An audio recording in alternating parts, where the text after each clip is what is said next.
اب وہی موسم چل رہا ہے، سارے حجاج کرام کشاں کشاں چل پڑے، لبیک پکارتے ہوئے ہیں، رب ذوالجلال کے دربار میں حاضر ہیں۔ ذرا ان کے چہروں کو آپ دیکھنا، اور حج کے موسم میں ہم دیکھتے ہیں اگر کوئی چیز دل کو پگھلا دیتی ہے تو وہاں کا منظر ہے۔ اسی لیے حج کی عبادت جو فرض کی گئی، اور یہ بھی فرمایا گیا ایمان مکمل ہوتا ہے۔ ہم یہاں رہ کر کے جو ایمان لائے ہوئے ہیں، اسلام پر ہیں، وہاں جانے کے بعد اسلام کی عظمت اور اہمیت ہمیں معلوم ہوتی ہے۔ اتنے ملکوں سے، اتنی نسلوں والے، اتنے قوموں والے، ہر زبان والے وہاں پر موجود، لیکن دیکھو تو کپڑے سب کے ایک ہی ہیں۔ کالے بھی ہے وہی سفید احرام میں ہیں، گورے بھی وہی سفید احرام میں ہیں۔ ہندوستان، پاکستان، بنگلہ دیش، کسی بھی ملک کا احرام وہی دو چادریں پہن کے آیا ہے، اس میں بھی وہی چادریں، مشکل سے زیادہ اگر 100-200 کا فرق ہو سکتا ہے، ورنہ کوئی سونے کی لڑیاں پیرو کر نہ احرام پہنتا ہے، نہ ریشم کے لباس میں احرام پہنتا ہے، وہی کاٹن کے کپڑوں میں احرام میں آتا ہے، چاہے وہ اپنے وقت کا بادشاہ ہی کیوں نہ ہو۔ وہ دو لباس میں جب آتا ہے، اور اسے تو ایسے رکھا گیا، چہرہ بھی نہیں ڈھانکنا ہے، سر بھی نہیں اوڑھنا ہے، اور کوئی سلی ہوئی چیز بھی نہیں پہننا ہے، حتیٰ کہ خوشبو بھی نہ لگاؤ، لباس میں خوشبو بھی نہ لگاؤ، اسی حالت میں آؤ۔ اور جب یہاں سے بھی آپ حاجیوں کو دیکھتے ہوں گے، اس طرح سے ان کی شکل غریب اور فقیر کی نظر آتی ہے، دیکھنے میں یہ کروڑ پتی ہے، لیکن جس وقت یہ دو لباس پہنتا ہے تو ایسا لگتا ہے کہ مسکین ہے، اور میرے رب کو مسکینی حالت زیادہ پسند ہے۔ اللہ تعالیٰ فقر کو زیادہ پسند کرتا ہے۔ خود حضور صلی اللہ علیہ وسلم نے فرمایا رب تعالیٰ نے مجھے اختیار دیا تھا، اے نبی چاہو تو دنیا کی پوری دولت لے لو اور چاہے تو فقر کو لے لو۔ حضور فرماتے میں نے پوچھا ہے مولا تو نے مجھے اختیار دیا ہے، چاہو تو مالداروں کی پوری زندگی لے لوں۔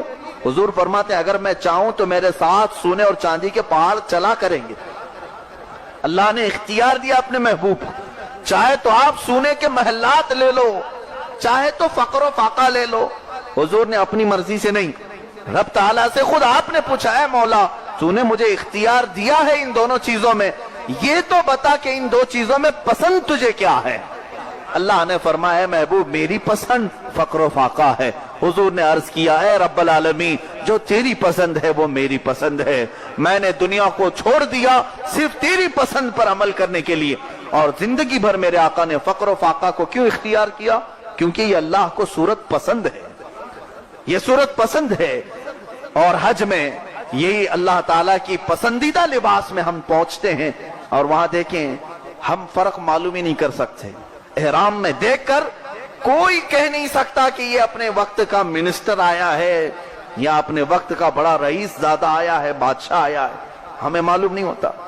ہم نے ایسے حج بھی کیے ہیں، تقریباً 2009 کی بات ہے، مصر کے وائس پریزیڈنٹ کا مقام ہے، شیخ احمد طنطاوی نام تھا، وہ جامع الازہر کے شیخ بھی تھے، ہزاروں کی سیکورٹی ان کے ہاں ہوا کرتی۔ وہ اسی سال حج پہ تھے، ہم بھی حج پہ تھے، عرفات کے میدان سے نکلے ہوئے تھے، اور بہت سارے بوڑھے حاجی، بہت سارے لوگ چلے جا رہے تھے، ہم بھی احرام میں ہیں، اور ہم نے دیکھا کہ شیخ احمد طنطاوی وہ بھی آگے آگے کو چل رہے ہیں، ان کے ساتھ جتنے لوگ تھے وہ بھی احرام میں ہیں۔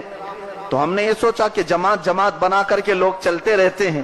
ہم نے 4 سال وہاں پر دیکھے، ملاقات کرنے کا موقع نہیں ملتا تھا، وہ آج 2 خالی لباس میں ہمارے سامنے سادے انداز میں چلے جا رہے تھے۔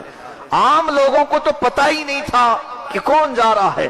میری نظر پڑی، پہچانا، اس کے بعد یہ احساس ہوا یہ تو ایک مثال ہے، نہ جانے کتنے عمرہ یہاں پر آئے ہوں گے، کتنے یہاں پر امیر زادے بادشاہ زادے آئے ہوں گے، لیکن میرے رب نے سب کو ایک لباس میں بلا کر پوری دنیا کو یہ میسج دیا کلکم من آدم و آدم من تراب، تم سب کے سب آدم سے ہو اور آدم کو ہم نے مٹی سے پیدا کیا ہے۔